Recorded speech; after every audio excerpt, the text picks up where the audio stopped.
BJP ভোটে জিতে বাংলাকে শ্মশানে রূপান্তরিত করবে। ঝাঁটা মেরে বিজেপিকে তাড়ানোর নিদান দিলেন তৃণমূল বিধায়ক। বসিরহাটে দক্ষিণ বিধানসভার বিধায়ক সপ্তর্ষি বন্দ্যোপাধ্যায় প্রকাশ্যে তৃণমূলের সভা থেকে বিজেপিকে ঝাঁটা মেরে তাড়ানোর নিদান দিলেন। বিধায়ক বলেন, প্রত্যেকে ঘরের মায়ের বুঝে নিতে হবে তাদের অধিকার। বিজেপি ভোটে জেতার আগে মহিলাদের অপমান করে, ভোটে জেতার পর বিজেপি বাংলাকে শ্মশানে পরিণত করবে। বাংলার মানুষ বাংলাকে শ্মশান হতে দেবে না। এই মন্তব্যের সাফাই দিতে গিয়ে বিধায়কের সুর আরও কড়া। তৃণমূল বিধায়কের এই মন্তব্যের কড়া সমালোচনা করেছে বিজেপির রাজ্য বিজেপির সংখ্যালঘু সেলের সহ সভাপতি কাসেম আলী। তিনি বলেন, বিধায়কের অনেক দায় দায়িত্ব থাকে। একজন বিধায়ক প্রকাশ্যে বিরোধী দলকে হুমকি দিচ্ছেন, তাও আবার ঝাঁটা মারার হুমকি দিচ্ছেন। এক্ষুনি এই বিধায়ককে কোমরে দড়ি বেঁধে লকআপে নিয়ে যাওয়া উচিত। আমাদের দাবি থাকবে প্রত্যেকটা ঘরের মায়েদের এবার বুঝে নিতে হবে তাদের অধিকার।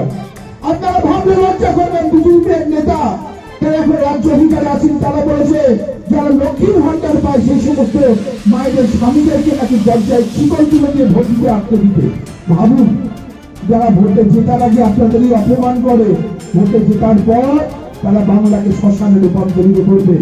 বাংলার মানুষরা বাংলাকে শ্মশান হতে দেবে না। তাই ছাতা দিয়ে তাড়িয়ে দিতে হবে সেই সমস্ত ভোট কাটুয়াদের, যারা বাংলার মায়েদের অপমান করে, বাংলার মেয়েদের অপমান করে। আগামী 26 সালে সেই মায়েদের সম্মান বাঁচানোর লড়াই। বসিরহাট দক্ষিণের বিধায়ক সপ্তর্ষি বাবু তিনি বলেছেন, ভারতীয় জনতা পার্টির কর্মীদেরকে ঝাঁটা মারার তিনি নিদান দিয়েছেন। পশ্চিমবাংলায় দলদাস পুলিশ এখন শাসক দলে পরিণত হয়েছে। এই পুলিশের মানুষের প্রতি কোনো আস্থা, ভরসা, বিশ্বাস নেই, আইনের শাসন নেই। আমি মনে করি যে ব্যক্তি, যে বিধায়ক, তার অনেক দায় এবং দায়িত্ব থাকে।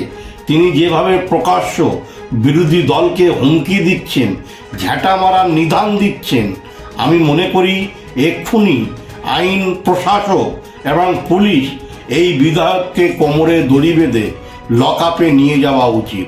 কিন্তু এই পুলিশ দলদাসের পুলিশ, এই পুলিশ মমতা বন্দ্যোপাধ্যায়ের পুলিশ, তারা কোনো কিছু করবে না। স্বাভাবিকভাবে আগামী দিন বসিরহাটের মানুষ এদের গণতান্ত্রিক পদ্ধতিতে ঝাঁটা মেরে বিদায় জানাবে, শুধুমাত্র সময়ের অপেক্ষা। আপনি আপনার বক্তব্য বললেন যে ঝাঁটা মারার নিদান দিলেন। আপনি আপনার বক্তব্য বললেন যারা মহিলাদের অসম্মান করবে তাদেরকে ঝাঁটা মেরে বিদায় করতে হবে। আপনি কি বোঝাতে চাইলেন বলুন তো?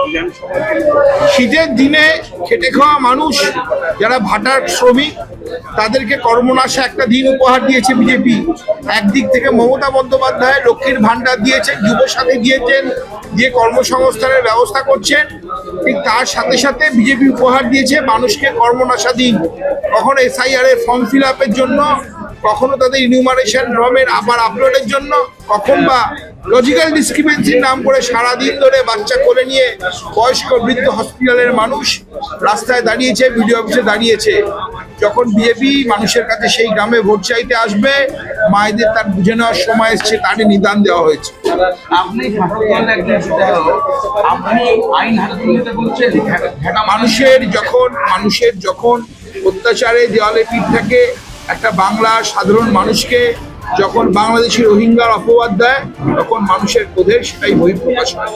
এই যে বক্তব্যটা আপনার রাখতে হলো কেন রাখতে হচ্ছে? বাংলার মানুষের ক্রোধের বহিঃপ্রকাশ, বাংলার মায়েদের ক্রোধের বহিঃপ্রকাশ। আমাদের ভিডিও ভালো লাগলে লাইক ও শেয়ার করুন, কমেন্ট সেকশনে আপনাদের মতামত জানান। আরও ভিডিও পেতে আমাদের চ্যানেলটিকে সাবস্ক্রাইব করুন এবং প্রতি মুহূর্তে খবরের আপডেট পেতে প্রেস করুন বেল আইকন।